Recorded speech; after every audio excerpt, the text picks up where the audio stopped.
আহলে বাইতের জিকির শিয়াবাদ নয়। আহলে বাইতের জিকির করতে গিয়ে খোলাফায়ে রাশিদার খেলাফতকে প্রশ্নবিদ্ধ করার দুঃসাহস শিয়াবাদ।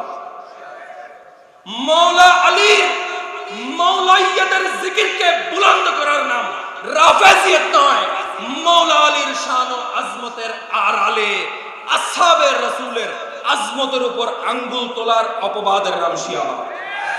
এই মাইজভান্ডার দরবার এটা আহলে সুন্নতের হৃৎপিণ্ড, আহলে তাসাউফের হৃৎপিণ্ড। গৌসুল আজম মাইজভান্ডারের ওয়াসি আমাদেরকে শিখাচ্ছেন কিভাবে মোনাজাত করতে হবে। ফজলে কর ইয়া রব মুহাম্মদ মুস্তাফা কি ওয়াসতে, সৈয়দে কৌনैन शाहे अंबिया के वास्ते, दूर कर रंजे दिली है सख्त मुझको बेकली, उस सिद्दीक अकबर बासफा की वास्ते। गौसुल आजम मजबंडारी खुलाफाए जाम ওসিয়ে গৌসুল আজম মজবন্ডারি আমাদেরকে মোনাজাত শিখান নাই, নাকি নতুন কোন তরিকত প্রচারকের কাছ থেকে আমাদেরকে আকীদা শিখতে হবে, নাকি নতুন কোন স্বঘোষিত মুজাদ্দিদের কাছ থেকে আমাদেরকে তরিকত তাসাউফ আকীদা আখলাক শিখতে হবে? আমার গৌসুল আজম মজবন্ডারি যেটা দিয়ে গেছেন, খোলাফায়ে জাম যেটা চর্চা করে গেছেন, ওসিয়ে গৌসুল আজম মজবন্ডারি যেটা লিখে গেছেন, সেটা হচ্ছে মজবন্ডারি তরিকা, মজবন্ডারি দর্শন, মজবন্ডারি ফিলসফি। মাওলা আলীর জিকির করার জন্য কোনো ফতোয়ার প্রয়োজন আছে? আম্মা জান মা ফাতেমাতুজ জাহরার তাজকিরা করার জন্য আমাদের কোনো মৌলভীর ফতোয়ার দরকার আছে? ইমাম হাসান, ইমাম হুসেন আমাদের দুনিয়া এবং আখিরাতের মওলা, এটা বলার জন্য আমাদের হিম্মত, ঈমান আমাদের সিনার মধ্যে আছে কিনা? আমরা এই মাহফিলে এসেছি আমাদের শূন্য হৃদয়ে হোসাইনি নূরের প্রদীপ জ্বালিয়ে বাসায় ফিরে যাওয়ার জন্য। তাই আমি দরবারে পাকের একজন গোলাম হিসেবে আপনাদেরকে অনুরোধ করব, আপনারা একটা মুহূর্তের জন্য নিজের চোখটাকে বন্ধ করবেন, মনে করবেন ইমাম হুসাইন রাদিয়াল্লাহু তাআলা আনহুর কারবালার সেই ময়দান, আমরা সেখানে উপস্থিত আছি। আমাদের দুনিয়া এবং আখিরাতের ইমাম, আমাদের দুনিয়া এবং আখিরাতের মওলা, আমাদের দুনিয়া এবং আখিরাতের মুনিব ইমাম হুসাইন রাদিয়াল্লাহু তাআলা আনহু আমাদেরকে দেখছেন এবং আমরা আমাদের মওলাকে দেখছি। এই উপলব্ধি নিয়ে আপনারা আমার সাথে একসাথে বলবেন, শাহ আস হুসাইন, বাদশাহ আস্তে হুসাইন, দীন আস্তে হুসাইন, दीन पना अस्त हुसैन, सरदार नदात दरदस्ते यजीद, हक्का के बिनाए ला इलाहा अस्त हुसैन। खाजा मुईनुद्दीन चिश्ती रहमतुल्लाह अलैहि सुल्तानुल हिंद আমাদেরকে শিখাচ্ছেন হুসাইন কি এবং হুসাইনিয়ত কি। এই হিন্দের সুলতান আতায়ে রাসূল বলছেন, সম্রাট হুসাইন, বাদশাহ হুসাইন, দ্বীনে ইসলাম হুসাইন, দ্বীনে ইসলামের আশ্রয়স্থল হুসাইন, যিনি নিজের শির মুবারক দিয়েছেন কিন্তু বেলায়েতের এই হাত মুবারক দেন নাই। খাজা মুঈনুদ্দীন চিশতি বলছেন, আরে মুসলিম উম্মাহ জেনে রাখো, বুঝে রাখো, লা ইলাহা ইল্লাল্লাহর হাকিকত হুসাইন। আমরা সেই লা ইলাহা ইল্লাল্লাহর হাকিকতের দরিয়ার একটি তাজাল্লি, একটি বুঁদ, একটি বিন্দু আমাদের হৃদয়ে নিয়ে যাওয়ার জন্য এই মাহফিলে এসেছি। বল, হে আমার হাবিব, আপনি বলে দিন, যারা মুমিন, যারা বিশ্বাসী, যারা আমার তাওহীদের উপর ঈমান রাখে, যারা আমার নবীর নবুয়তের উপর ঈমান রাখে, যারা আমার কুরআনের উপর ঈমান রাখে, যারা আমার ফেরেশতাদের উপর ঈমান রাখে, যারা বেহেশতের উপর ঈমান রাখে, যারা দোজখের উপর ঈমান রাখে, যারা আখিরাতের উপর ঈমান রাখে, সেই সমস্ত মুমিনদেরকে আপনি বলে দিন, রিসালাতের দায়িত্ব পালনের বিনিময়ে নবুয়তের জিম্মাদারিত্ব পালনের বিনিময়ে আমি মুস্তাফা এই উম্মতের কাছে কোনো কিছু চাই না ইল্লাল মাওয়াদ্দাতা ফিল কুরবা। আমার কুরবতের অধিকারী, আমার নিসবতের অধিকারী, আমার নৈকট্যের অধিকারীদের মাওয়াদ্দাত ছাড়া আমি এই মুসলিম উম্মার কাছে আর কোনো কিছু চাই না। আমার নবী আপনার আমার কাছে চাওয়ার জন্য কোনো কিছু পাওয়ার মতাজ? আমার নবী কোনো কিছু পাওয়ার জন্য আমার আপনার মতাজ? আমার নবীকে বলা হয় উম্মি নবী। এই উম্মি নবীর অনেক অপমানমূলক অপব্যাখ্যা আপনারা শুনবেন। আমরা গৌসুল আজম মেজভান্ডারীর দরবারের ওলামানরা অনুভব করি, উপলব্ধি করি, উম্মি শব্দের অর্থ হচ্ছে মুহাম্মদ মুস্তাফা সাল্লাল্লাহু আলাইহি ওয়াসাল্লাম কোনো কিছু পাওয়ার জন্য, কোনো কিছু চাওয়ার জন্য, কোনো কিছু নেওয়ার জন্য এই মাখলুকের কারো মুহতাজ নন। তিনি শুধুমাত্র তার রবের মুহতাজ, আর 18,000 মাখলুকাত মুস্তাফার মুহতাজ। তো এই 18,000 মাখলুকাত দুনিয়া এবং আখিরাতে যার মুহতাজ, তিনি আপনার আর আমার কাছে কোনো কিছু চাওয়ার প্রয়োজন আছে? আমাদের ভিতরে প্রশ্ন জাগা উচিত না, আমার নবী আপনার আর আমার কাছ থেকে এই একটা জিনিস কেন চাইলেন? আমার নবী তো বলতে পারতেন, আমি তোমাদের কাছে চাই তোমরা কোরআন তেলাওয়াত করো। আমার নবী তো বলতে পারতেন, আমি চাই তোমরা নামাজ আদায় করো, আমি চাই তোমরা হজ পালন করো, আমি চাই তোমরা যাকাত দাও, আমি চাই তোমরা হজ করো, আমি চাই তুমি মা বাবার সাথে ভালো ব্যবহার করো, আমি চাই তুমি শিক্ষকদের সম্মান করো।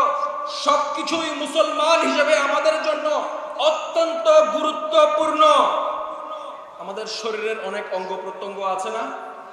চোখ, নাক, কান, মগজ, হাত, পা, প্রত্যেকটা জিনিস দরকারি নাকি অদরকারি? প্রত্যেকটা জিনিস প্রয়োজনীয় নাকি অপ্রয়োজনীয়? কিন্তু আপনার চোখও আছে, আপনার নাকও আছে, আপনার কানও আছে, আপনার হাতও আছে, আপনার পাও আছে, কিন্তু যদি কালকে আপনার হৃৎপিণ্ড বন্ধ হয়ে যায়, এই চোখ, নাক, কান, হাত, পা কোনো কাজে আসবে? একটু ঈমানের আওয়াজ দিয়ে বলবেন, এই হৃৎপিণ্ড বন্ধ হয়ে গেলে আপনার চোখ, নাক, কান, পা কোনো কাজে আসবে? এই কারণে আমার নবী দিনের হৃৎপিণ্ডটা মুসলিম উম্মার কাছে তলব করেছেন, যেই হৃৎপিণ্ড 13,000 বছর ধরে নয়, কিয়ামত পর্যন্ত এই জমিনে দ্বীনে ইসলামের হাকিকতকে জিন্দা রাখবে। সেটা নামাজ নয়, সেটা রোজা নয়, সেটা হজ নয়, সেটা যাকাত নয়, সেটা আমার নবীর আহলুল বাইতের মাওয়াদ্দাত।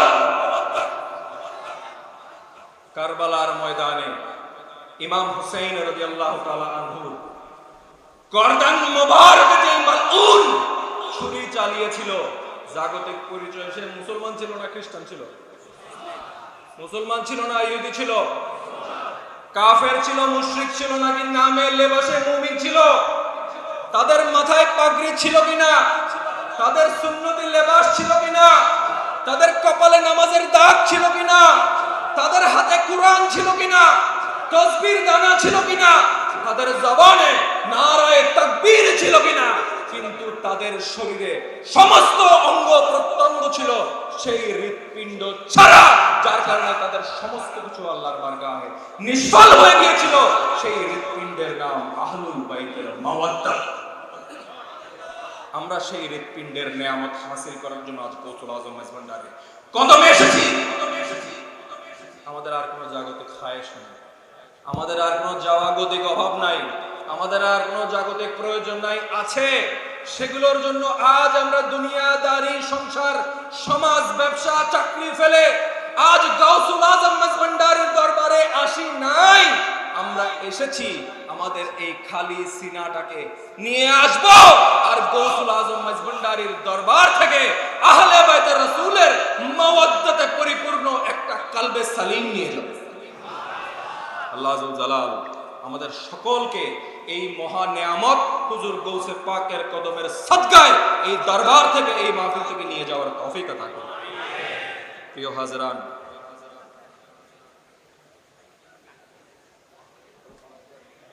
সেই জাতে পাকের শান, মান, আজমত ও রুতবা বর্ণনা করার মতো কোনো হেসিয়ত, শিক্ষা দীক্ষা, জ্ঞান গুণ গরিমা, ঈমান আমল কোনো কিছুই আমার নাই। যেই জাতে পাকের উপর দরুদ পাঠ না করলে নামাজ হবে না, সেই জাতে পাকের কথা আমি কি বলবো? যেই জাতে পাকের আজমতকে সমুন্নত করার জন্য যাদের উপর সাদগা আল্লাহ নিষেধ করে দিয়েছেন, তাদের শান ও আজমত আমি কি বলবো? যাদেরকে আল্লাহ আযুল জালাল কুরআনের সূরা আযাবের 33 নম্বর আয়াতে তাথহীরের এলান দিয়ে সমস্ত রিজিস থেকে, সমস্ত অপবিত্রতা থেকে পবিত্র রাখার জিম্মা যেই স্বয়ং আল্লাহ আযুল জালাল নিয়েছেন, সেই জাতে পাকের কথা আমি কি বলবো? যাদের মোহাব্বত, যাদের ইশক ও মাওয়াদ্দাত আমার নবীর রিসালাতের জিম্মাদারিত্ব পালনের বিনিময় নির্ধারণ করেছেন, সেই আহলে বায়তের শান ও আজমত বলার যোগ্যতা আমার। আপনারা মনে করছেন শুহাদায়ে কারবালার মাহফিল, কারবালার ঘটনা সংঘটিত হয়েছে 61 হিজরির 10ই মুহররম, কিন্তু কারবালা আজও শেষ হয় নাই। হইছে? যদি কারবালা শেষ হয়ে যেত তাহলে আহলে বায়তের রাসূলের জিকির করার অপবাদে আমাদেরকে শিয়াবাদের অভিযোগে অভিযুক্ত হতে হতো না। আহলে বায়তের জিকির শিয়াবাদ নয়, আহলে বায়তের জিকির করতে গিয়ে খোলাফায়ে রাশিদার খেলাফতকে প্রশ্নবিদ্ধ করার দুঃসাহস শিয়াবাদ। মাওলা আলীর মাওলাইয়াতের জিকিরকে বুলন্দ করার নাম রাফেজিয়ত নয়। মাওলা আলীর শান ও আজমতের আড়ালে আসহাবে রাসূলের আজমতের উপর আঙ্গুল তোলার অপবাদের নাম শিয়াবাদ। এই মাইজভান্ডার দরবার, এটা আহলে সুন্নতের হৃৎপিণ্ড, আহলে তাসাউফের হৃৎপিণ্ড।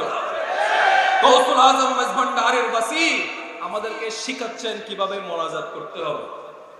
फजल कर या रब मोहम्मद मुस्तफा की वास्ते, सैयदे कौनैन शाहे अंबिया के वास्ते, दूर कर रंजे दिली है सख्त मुझको बेकली, उस सिद्दीक अकबर बासफा की वास्ते, फजल के हाथों से मुझको मेवाए मकसूद खिला, उस उमर फारूक आदल बेरिया के वास्ते, दो जहां में हजरत उस्मान गनी से मुझे मत खजल कीजिए मुझे, साहिब हया की वास्ते, बारगाहे अली में तेरे है मेरे ये इल्तिजा, हल्ले मुश्किल हो मेरे मुश्किल खुशा की वास्ते। गौसुल आजम मजबंडारी खुलाफाए जाम, ওসিয়ে গৌসুল আজম মজবন্ডারি আমাদেরকে মোনাজাত শিখান নাই, নাকি নতুন কোন তরিকত প্রচারকের কাছ থেকে আমাদেরকে আকীদা শিখতে হবে, নাকি নতুন কোন স্বঘোষিত মুজাদ্দিদের কাছ থেকে আমাদেরকে তরিকত, তাসাউফ, আকীদা, আখলাক শিখতে হবে? আমার গৌসুল আজম মজবন্ডারি যেটা দিয়ে গেছেন, খোলাফায়ে জাম যেটা চর্চা করে গেছেন, ওসিয়ে গৌসুল আজম মজবন্ডারি যেটা লিখে গেছেন, সেটা হচ্ছে মজবন্ডারি তরিকা, মজবন্ডারি দর্শন, মজবন্ডারি ফিলসফি। আমরা যদি এটাকে ছেড়ে দিই, আমরা শিকড় থেকে বিচ্ছিন্ন হয়ে ছাড়াছাড়ির মধ্যে পড়ে যাব। আর আমাদের মাশায়েখে তরিকত আমাদের নিরাপত্তার জন্য যেই হুদুদ টেনে দিয়েছেন, যেই সীমা রেখা টেনে দিয়েছেন, সেই সীমা রেখা অতিক্রম করে যদি আমরা চলে যাই, আমরা তাদের দয়ার নজরের বাইরে চলে যাব। কোনটা আমাদের জন্য নিরাপদ? ছাড়াছাড়ি বাড়াবাড়ি, নাকি ছাড়াছাড়ি থেকে বাড়াবাড়ি থেকে বেঁচে হুজুর গৌসুল আজম মজবন্ডারি এবং তার খোলাফায়ে এজামের নিসবতকে, কুরবতকে, আখলাককে, উসুলকে শক্তভাবে ধারণ করা? প্রিয় হাজরান, হুজুর গৌসুল আজম মজবন্ডারি আমাদেরকে পথ দেখিয়ে গেছেন তার খোলাফায়ে এজামদের মাধ্যমে, তার ওয়াসির মাধ্যমে। তাই আমাদেরকে মাথায় রাখতে হবে, আমাদের একটা রাষ্ট্রে যখন চারপাশে বিভিন্ন শত্রু দেশ থাকে, আক্রমণ কি সবসময় একদিক থেকে আসবে না, বিভিন্ন দিক থেকে আসতে পারে। এই মুসলমানদেরকে আভ্যন্তরীণভাবে খোকলা করার জন্য এই শিয়া, খারেজি, রাফেজি এগুলোর প্রতিষ্ঠাতা কিন্তু একই শক্তি। যখন মিলাদুন নবী আসবে, আমরা কোথায় মজলিসে বসে আমার নবীর শান ও আজমতের চর্চা করব না, আমরা বাতিলদের সাথে ঝগড়া বিবাদ ফাসাদে আমরা লিপ্ত হয়ে যাই কি মিলাদুন নবী জায়েজ না বিদআত। আরে ১৫০০ বছর ধরে আমি গৌসুল আজম মেজবান্ডারির তরিকার ছাত্র, আমার ১৫০০ বছরের ঐতিহ্য আছে, আমার ১৫০০ বছরের লিগেসি আছে, আমার ১৫০০ বছরের হেরিটেজ আছে। ঈদে মিলাদুন নবী জায়েজ না বিদআত এইটা আলোচনা করার ঝগড়া করার সময় বহু আগে পার হয়ে গেছে। কেউ মানুক না মানুক কিয়ামত পর্যন্ত গৌসুল আজম মেজবান্ডারির দরবারে প্রত্যেকটা আশিকানে গৌসুল আজম মেজবান্ডারির ড্রয়িং রুমে জিকিরে মুস্তাফার মাহফিল হবে, আহলে বাইতের রাসূল মাহফিল হবে, সাহাবায়ে কেরামের তাজিম ও তাজকিরা হবে। কিন্তু স্মরণ রাখতে হবে, খেয়াল রাখতে হবে, সতর্ক থাকতে হবে, জিম্মাদারিত্বের সাথে আমাদের মুনিবের এই তরিকতের পবিত্র আঙিনা পাহারা দিতে হবে। কোন অনুপ্রবেশকারী বাইরে থেকে মুনিবের নাম বলে, তরিকতের নাম বলে, আহলে বাইতের নাম বলে আমাদের ভিতরে ঢুকে আমাদের আকীদাকে যেন বিনষ্ট করতে না হয়। আমাদের আকীদা হুজুর গৌসুল আজম মেজবান্ডারির আকীদা, আমাদের আকীদা বাবাজান কেবলা সৈয়দ গোলাম রহমান মেজবান্ডারির আকীদা, আমাদের আকীদা ওয়াসিয়ে গৌসুল আজম মেজবান্ডারির আকীদা, আমাদের আকীদা আমিনুল হক ফরহাদাবাদীর আকীদা, আমাদের আকীদা ওসিউর রহমান চরণদ্বীপের আকীদা, আমাদের আকীদা কাজী আসাদ আলী সাহেব কেবলার আকীদা। কোন নতুন স্বঘোষিত মুজাদ্দিদের আকীদা গ্রহণ করতে আমরা বাধ্য। সতর্ক থাকবেন। দরবারের পক্ষ থেকে সময়ের প্রয়োজনে এই আহ্বানটা জানাতে বাধ্য হলাম। পেয়ারা হাজিরিন, আর অল্প কিছু সময় নিয়ে আমি বিদায় নেব, যেহেতু আমাদের সম্মানিত আলোচকবৃন্দ অলরেডি উপস্থিত হয়েছেন। আপনারা তাদের মূল্যবান তকবীর শুনবেন। তাদের আলোচনা আমাদের অন্তরকে আহলে বাইতের মহব্বতে ঋদ্ধ করবে, আমাদের চোখকে তাদের ভালোবাসায় অশ্রুসিক্ত করবে। এটাই দরবারের পক্ষ থেকে তাদের প্রতি আমার বিনম্র নিবেদন। প্রিয় হাজেরান, মানুষের অপমান, অপবাদ, অভিযোগে ভীত সন্ত্রস্ত হবেন না। আহলে বাইতের জিকির করতে গিয়ে কখনো সংকোচ করবেন না। যে আহলে বাইতের রাসূলকে আল্লাহ জুল জালাল কোরআনে ঘোষণা দিয়ে পুত পবিত্র ঘোষণা করেছেন, যে আহলে বাইতের রাসূলের মাওয়াদ্দাতকে মুসলমানদের জন্য আবশ্যক করেছেন, যাদের জন্য সদকা নিষিদ্ধ করেছেন, যাদের উপর দরুদ করা নামাজের অংশ করে দিয়েছেন, তাদের শান আজমত বয়ান করার জন্য আমাদের কোনো ফতোয়ার দরকার আছে? মাওলা আলীর জিকির করার জন্য কোনো ফতোয়ার প্রয়োজন আছে? আম্মা জান মা ফাতেমাতুজ জাহরার তাজকিরা করার জন্য আমাদের কোনো মৌলবীর ফতোয়ার দরকার আছে? ইমাম হাসান, ইমাম হুসেন আমাদের দুনিয়া এবং আখিরাতের মাওলা, এটা বলার জন্য আমাদের হিম্মত, ঈমান আমাদের সিনার মধ্যে আছে কিনা?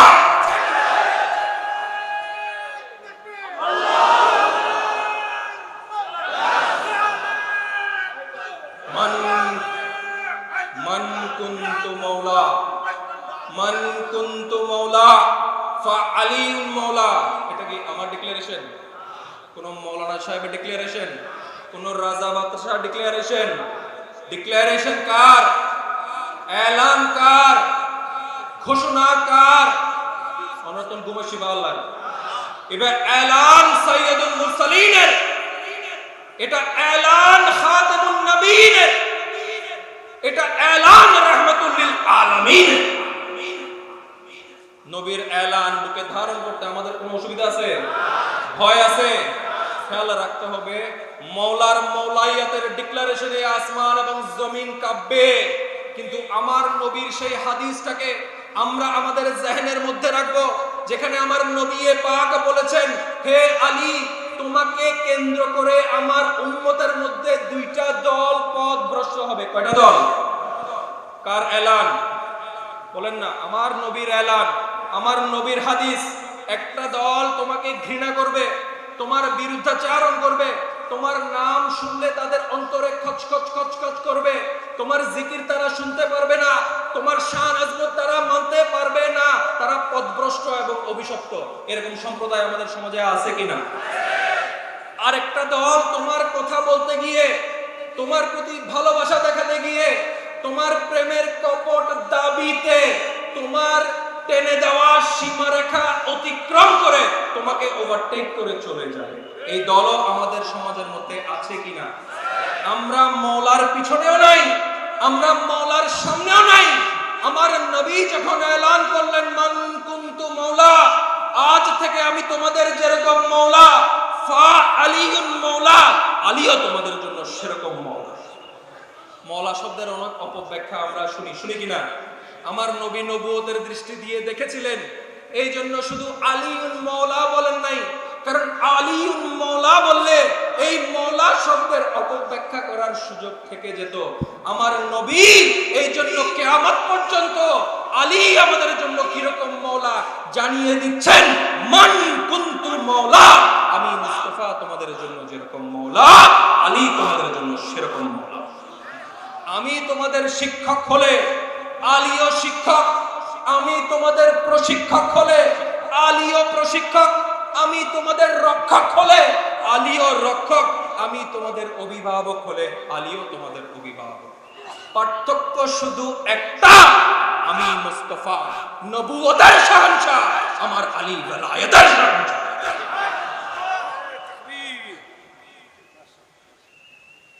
আমার নবীর দ্বীন অর্থাৎ এই মওলা শব্দের অর্থ আমার উপলব্ধির জায়গা থেকে আমি বুঝি, মওলা শব্দের অর্থ হচ্ছে নিজের জান, মাল, ইজ্জত, আজমত, স্ত্রী, পুত্র, সন্তান, মা, বাবা, দোকানপাট, ব্যবসা বাণিজ্য, চাকরি বাকরি, দুনিয়া, সমস্ত কিছু থেকে কাউকে অধিক আনুগত্যের উপযুক্ত মনে করার নামের অর্থ হচ্ছে মওলা। অর্থাৎ মওলা আলী যদি সামনে যায়, আমরা সামনে যাব। আমার সাথে সাথে একটু বলবেন, এই কথাটা একটা হিকমত আছে। আমার মওলা আলী যদি সামনে অগ্রসর হয়, আমরাও সামনে অগ্রসর হব। একটু বলেন। আমার মওলা যদি পিছন দিকে যায়, আমরাও পিছনে যাব। আমার মওলা যদি ডানে যায়, আমিও ডানে যাব। আমার মওলা যদি বামে যায়, আমিও বামে যাব। আমার নবী যদি, আমার মওলা যদি বসে যায়, আমিও বসে যাব। আমার মওলা যদি দাঁড়িয়ে যান, আমিও দাঁড়িয়ে যাব। এটাই হচ্ছে মওলাইয়ত। আমার মওলা যেদিন হযরত সিদ্দিক আকবরের খেলাফতকে স্বীকৃতি দিলেন, এই জমিনে এমন কোন বান্দা নাই যে নিজেকে মওলার গোলাম দাবি করবে কিন্তু খেলাফতে সিদ্দিক আকবরের উপর প্রশ্ন উত্থাপন করবে। আমার মওলা ফারুকে আজমের খেলাফতকে যেদিন মেনে নিলেন, শুধু মেনে নেন নাই, আমার আমিরুল মুমিনিন হযরত ওমর বিন আব্দুল খাত্তাব রাদিয়াল্লাহু তাআলা আনহু যুগে তিনি প্রধান বিচারপতি, চিফ জাস্টিসের দায়িত্ব পালন করছেন। ওলামায়ে কেরাম এই বিষয়ে ভালো বলতে পারবেন। আমার মওলা কি আমার আপনার চাইতে কম বুঝতে মনে হয়? নাউযুবিল্লাহ মিন যালিক। আমার মওলা যেদিন খোলাফায়ে রাশিদিনের খেলাফতকে মেনে নিয়ে তার বেলায়েতের ওজুদ দিয়ে সেই খেলাফত ব্যবস্থাকে প্রতিষ্ঠিত করতে সহযোগী হয়েছিলেন, সহযোগিতা করেছিলেন, কোন কমবাহ যদি মওলা আলীর নাম মোবারক নিয়ে সেই খেলাফতকে প্রশ্নবিদ্ধ করার চেষ্টা করে, বুঝতে হবে সে মওলার নাম নেয়া প্রতারক। আমার মওলা যখন যুদ্ধের ময়দানে গেলেন, মওলার গোলাম হিসেবে আমাদের জন্য সেই যুদ্ধ, সেই জং আমাদের জন্য ওয়াজিব হয়ে গেল।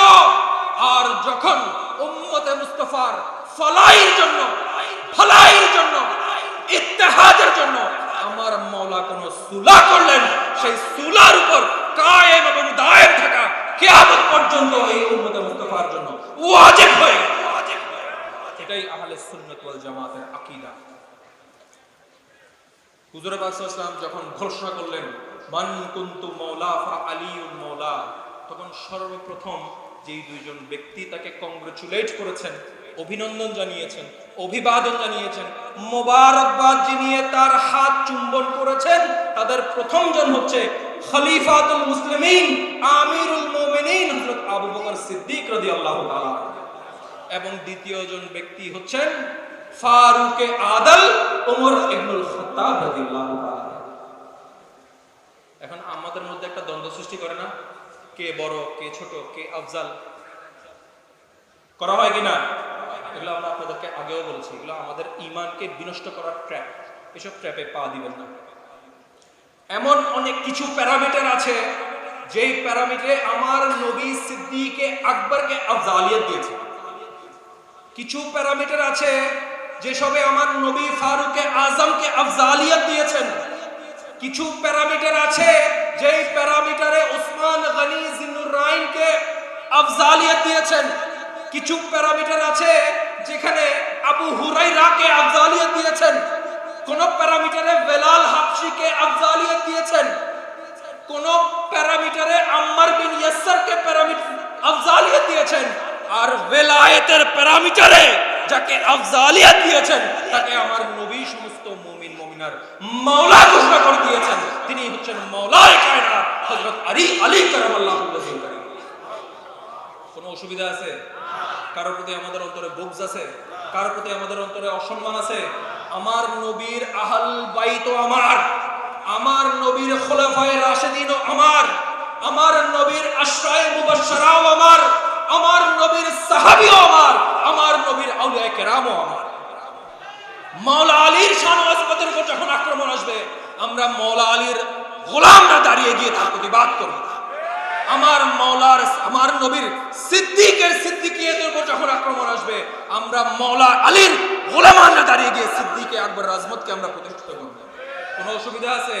কোনো ইমানি দুর্বলতা আছে? আমাদের ভিতরে কোনো খারেজি রাফেজিয়াতের কোনো বৈশিষ্ট্য আছে? আমরা মাওলার কদম বা কদম চলতে রাজি আছি কিনা?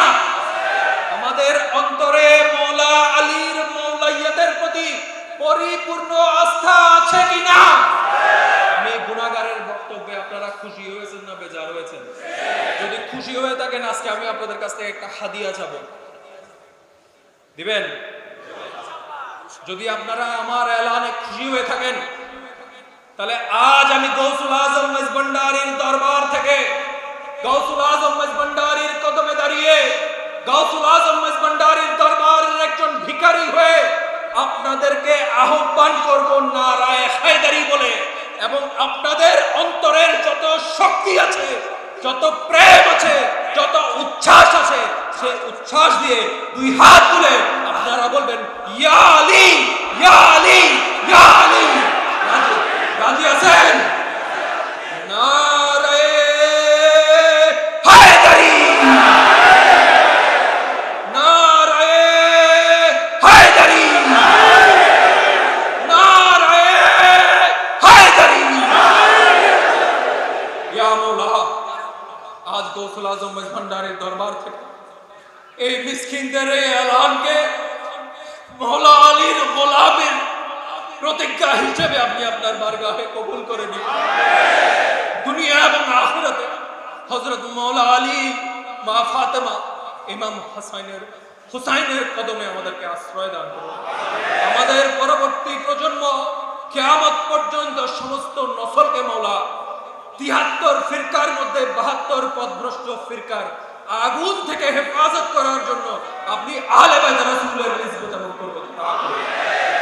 প্রিয় হাজরান, আপনাদের কাছ থেকে অনেক সময় নিয়ে ফেলেছি।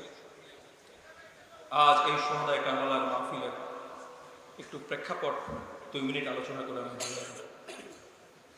আমাদের মুর্শিদ কেবলা, যার হৃদয়ে মহাসমুদ্রের জলরাশির মতো আহলুল বাইতের প্রেমের উচ্ছ্বাস ছিল, তিনি শুধু মজলিস না, তিনি যখন আমাদের সাথে খাবার টেবিলে বসতেন, তিনি যখন কোনো পারিবারিক বৈঠকে বসতেন, তিনি যখন কোনো দরবারের সাংগঠনিক বৈশিষ্ট্যে বসতেন, আপনারা যারা ওনার কাছ থেকে আহলে বাইতের মহাব্বতের সবক পেয়েছেন, তালিম পেয়েছেন, তরবিয়ত পেয়েছেন, আপনারা একটু হাত উত্তোলন করে তার এই খিদমতের স্বীকৃতি দিবেন। তিনি সবসময় আহলে বাইতের জিকির এবং আজগরের কথা বলতেন কিনা? মহাব্বতের কথা আমাদেরকে শিখাতেন কিনা? আহলে বাইতের শান ও আজমত এই উম্মতের কাছে তুলে ধরতে হবে, এই তাগাদা আমাদেরকে দিতেন কিনা? যখন কোনো বদ বাতিল আকীদা আমার নবীর নবুয়তের উপর, গৌসুল আজম মেজবান্ডারির আজমতের উপর, আহলে বাইতের সম্মানের উপর কালিমা লেপন করতে চেষ্টা করত, তিনি গৌসুল আজম মেজবান্ডারির সেই গোলামীর জিম্মাদারিত্বের জায়গা থেকে বাঘের মতো গর্জন দিয়ে আহলে বাইত রাসূলের শান ও আজমতের ডঙ্কা মাহফিলে মাওলা আলী, মা ফাতেমা, ইমাম হাসান হুসাইনের মাহফিলে আজ তার ফাতিহা অনুষ্ঠিত হচ্ছে। আমি মনে করি আহলে বাইতের গোলামীর এবং খেদমতের প্রতিদান এইটাই যে মুহররম মাসের 27 তারিখ তিনি আল্লাহ যুল জালালের দিদার লাভ করেছেন। তিনি আমাদেরকে একটা পথ দেখিয়ে গেছেন, তিনি আমাদেরকে রাস্তা দেখিয়ে দিয়ে গেছেন। তার কাজগুলোকে, তার উসুল আদর্শ আখলাককে যথাযথভাবে ধারণ করে, তার সংগ্রামগুলোকে যথাযথভাবে ধারণ করে হুজুর গৌসুল আজম মেজভান্ডারী বাবাজান কেবলায়ে কাবা এবং এই দরবার এবং সিলসিলার সমস্ত মাশায়েখগণের সম্মানকে সমুন্নত রাখার জন্য একজন গোলামে গৌসে মেজভান্ডারী হওয়ার যেই আহ্বান তিনি জানিয়ে গেছেন, তার গোলাম হিসেবে, তার সন্তান হিসেবে, এই দরবারের দারওয়ান হিসেবে আমি আপনাদের প্রতি সেই আহ্বান জানাতে চাই। আমরা শুধু তরিকতপন্থী দাবি করলে হবে না, আমরা শুধু সুন্নি সুফি দাবি করলে হবে না। আমার নবীর দ্বীন, আমার নবীর আকীদা, আমার মনিবের সিলসিলার আঙিনাকে পরিষ্কার পরিশুদ্ধ রাখার জন্য আমাকে ইমাম হুসাইনের আদর্শে উজ্জীবিত হয়ে আল্লাহর সন্তুষ্টির জন্য সমস্ত কিছু উৎসর্গ করার জাজবাত আমাদের হৃদয়ে ধারণ করতে হবে। আজ এই মজলিসের সম্মানিত সভাপতি, পরম সম্মানিত অভিজ্ঞ আলোচক বৃন্দ, বিভিন্ন খোলাফায়ে দরবারের সম্মানিত আওলাদ বৃন্দ, মঞ্চে উপবিষ্ট সম্মানিত আমন্ত্রিত অতিথিবৃন্দ এবং আমার সম্মুখে উপস্থিত সুধী, বিশেষ করে আমাদের তরিকতের সংগঠন 1949 সনে ওসিয়ে গৌসুল আজম মেজভান্ডারী কর্তৃক প্রতিষ্ঠিত গৌসুল আজম মেজভান্ডারীর তরিকা ও আদর্শবাহী সংগঠন আঞ্জুমানে মুত্তাবিঈনে গৌসে মেজভান্ডারীর সমস্ত খাদেমানদের প্রতি দরবারের পক্ষ থেকে, পরিবারের পক্ষ থেকে বিনম্র কৃতজ্ঞতা জানিয়ে আমি আমার বক্তব্য শেষ করছি। আসসালামু আলাইকুম ওয়া রাহমাতুল্লাহি ওয়া বারাকাতুহু।